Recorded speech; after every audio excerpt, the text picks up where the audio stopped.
somewhere, sometime this last month, I got a message. The message was from God. He said, sometimes I tell you, don't write the vision. And then I got another message from Melissa. And she said, I'd rather you write the vision. But then I got another message from God. And I fell up under a wheelchair. And so I'm figuring God is 2 to 1.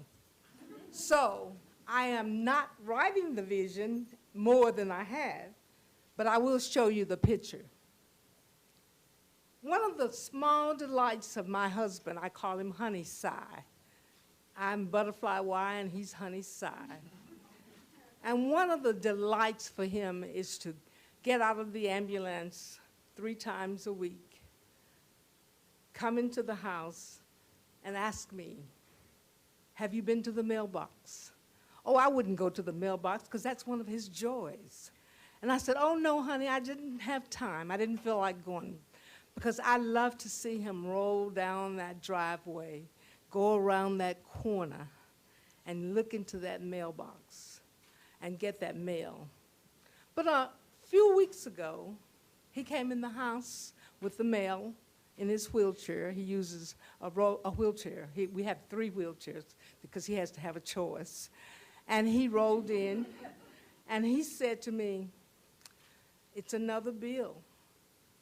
And he said, sometimes I just feel like if I wasn't here, you wouldn't have these bills.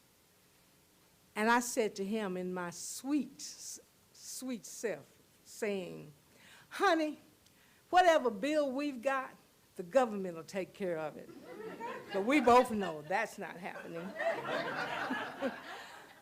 But one of the things that I really want to share with you is that sometimes I can look into his eyes and I see the pain, not so much to be a bilateral amputee, not so much to be an end-stage renal patient getting dialysis 3 times, not so much to be a diabetic for 40 years, not so much to be a patient with Crohn's for even more, and not so much to be diagnosed in 2011 with polymyositis, a rare neurological disease. But I look into his eyes and I see the pain of not being that 6-feet man in splendor who spent 50 years at the Peabody as a supervisor of the Ducks. I see that and I say, oh, if only I could change, but I can't change it.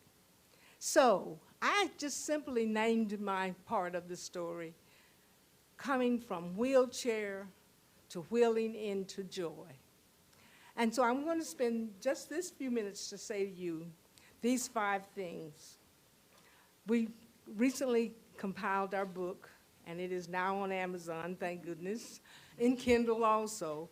But on the book, I compiled it with him because I wanted him to have the legacy to say, I helped my wife compile a book, and we also did an article, we also did a section. And then I got some more people. The name of the book is Redeeming Grace. Look how far God has brought us. So let me tell you how far we've come. We've come by prayer. We've come by praise. We've come by position. We've come by practice. And more than that, we come by positive energy. Because when I leave here, I get on that plane from the energy that you all have given me to go and just do one more day, one more time, one more trip to the doctor, one more place. Now I'm going to share with you as my ending, I just don't know how to handle wheelchairs. I've taken out windows. I've taken out the walls of my house. We can't paint them anymore. And on the 11 days ago, I took him out. I bought this fancy wheelchair, transport wheelchair, set off Spin Life, spending $265 for a chair because I needed something because of my back. I bought this fancy chair. We're coming out of church. I put my foot on the wheel on the bottom of it. I went down. He tipped over on top of me. So when people say they fall out of the wheelchair, I fell under the wheelchair. But even in that way, I still have to say that I'm just going to end with this. I woke up from a dream where I could not identify the people who seemed to be in so much motion and activity. I believe it was a revelation that I had not engaged one of the greatest supporters and possible co-author in this writing. God provoked me to change from my story to our story. Silas, or Honey Sy, as I call him, is my husband of, we've just made 44 years. He is the reason I'm determined to write this story. I am his primary caregiver as we work through a series of health problems coming from chronic disease, which started many years ago. I wake up daily getting ready to help him get care for his physical needs. And I also wake up to give him the best care for his spiritual needs.